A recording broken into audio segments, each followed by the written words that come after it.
இயேசுவில் அன்பார்ந்தவர்களே, உங்கள் யாவருக்கும் என் அன்பின் வாழ்த்துக்கள். நாம் இன்று தியானிப்பதற்காக எடுத்துக்கொண்ட அதிகாரம் எபிரேயர் 12ஆம் அதிகாரமாகும்.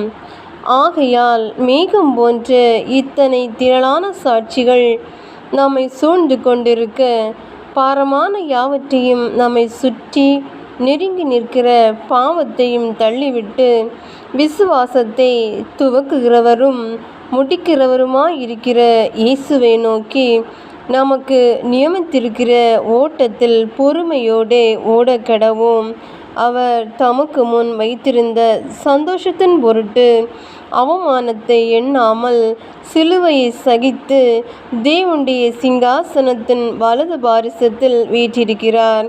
ஆகையால் நீங்கள் இளைப்பிள்ளவர்களாய் உங்கள் ஆத்துமாக்களில் சோர்ந்து போகாதபடிக்கு தமக்கு விரோதமாய் பாவிகளால் செய்யப்பட்ட இவ்விதமான விபரீதங்களை சகித்த அவரையே நினைத்து கொள்ளுங்கள்.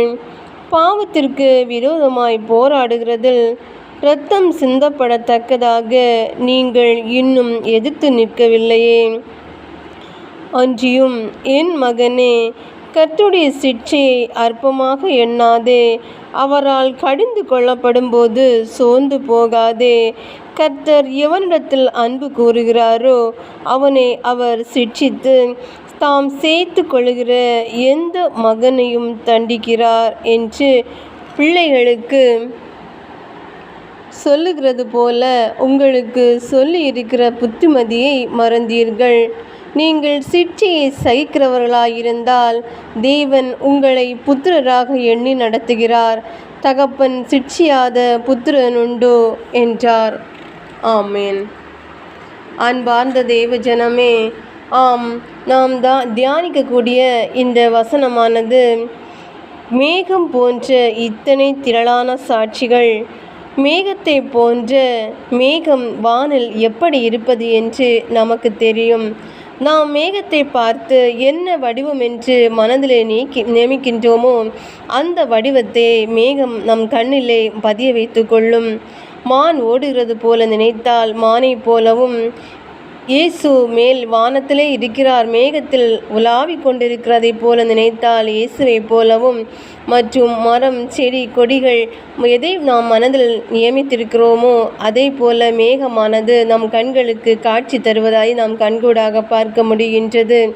அதே போல மேகம் போன்ற இத்தனை திரளான சாட்சிகள் நம்மை சூழ்ந்து கொண்டிருக்க, பாரமான யாவற்றையும் தம்மை சுற்றி நெருங்கி நிற்கிற பாவத்தையும் தள்ளிவிட்டு விசுவாசத்தை துவக்குகிறவரும் முடிக்கிறவருமாயிருக்கிற இயேசுவை நோக்கி நாம் நியமித்திருக்கிற ஓட்டத்திலே பொறுமையோடு ஓடக்கடவோம்.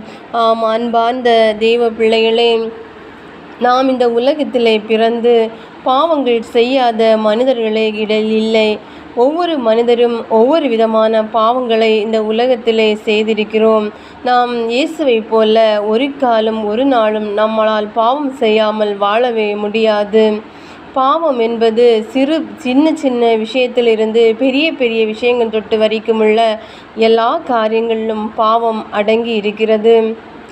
பாவத்திற்காக, நம்முடைய பாவத்திற்காக, இந்த உலகத்திலுள்ள எல்லா மக்களுடைய பாவத்திற்காகவும் இரத்தம் சிந்தி சிலுவையிலே அறையப்பட்டவராய் நம் இயேசுநாதர் சிலுவையிலே தொங்கினார். யாருக்காக?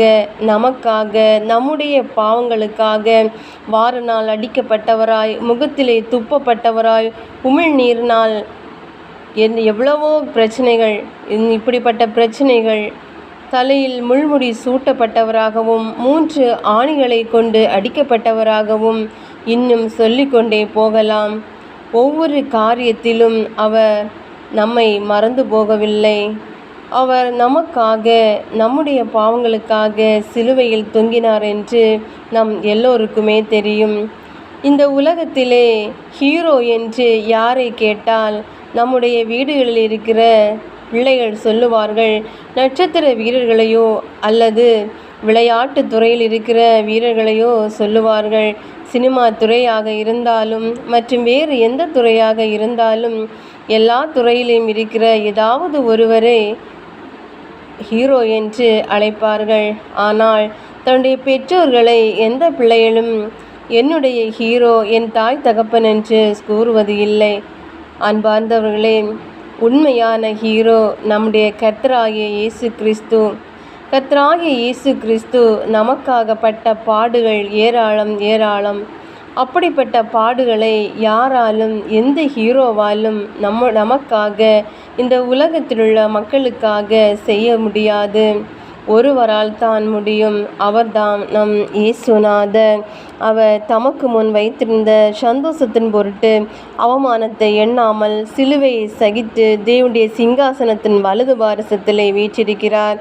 ஆகையால் இளைப்புள்ளவர்களாய் உங்கள் ஆத்துமாக்கள் சோர்ந்து போகாதபடிக்கு தமக்கு விரோதமாய் பாவிகளால் செய்யப்பட்ட விதமான விபரீதங்களை சகித்த அவரையே நினைத்து கொள்ளுங்கள். ஆம் அன்பார்ந்தவர்களே, நாம் எப்பொழுதும் தேவனையே நம் மனதிலே ஹீரோவாக பதிய வைத்து நாம் தேவனுக்காக உழைக்க வேண்டும்.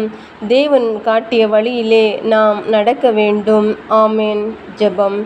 எங்களை நேசித்து வழிநடத்துகிற எங்கள் அன்பின் பரலோகத்தின் தேவனே, கர்த்தாவே ஆண்டவரே, இதோ இந்த வேலைக்காக உம்மை நன்றியோடு ஸ்துதிக்கிறோம் ஆண்டவரே. ஏசப்பா, மேகம் போன்ற இத்தனை திரளான சாட்சிகள் நம்மளை சூழ்ந்து கொண்டிருக்கிற இந்த பாரமான பாவத்தை பற்றியும் நெருங்கி நிற்கிற பாவத்தையும் தள்ளிவிட்டு விசுவாசத்தை துவக்குகிறவரும் முடிக்கிறவருமாய் இருக்கிற இயேசுவை நோக்கி நமக்கு நிலைத்திருக்கிற ஓட்டத்தில் பொறுமையோடு ஓட வேண்டிய ஒவ்வொரு காரியத்திலும் மனம் தளராமல் சோர்ந்து போகாமல் தேவனை பற்றி கொண்டு ஒவ்வொரு மக்களும் பொறுமையோடு ஓட்டத்திலே ஓட கடவோம். ஆமேன்.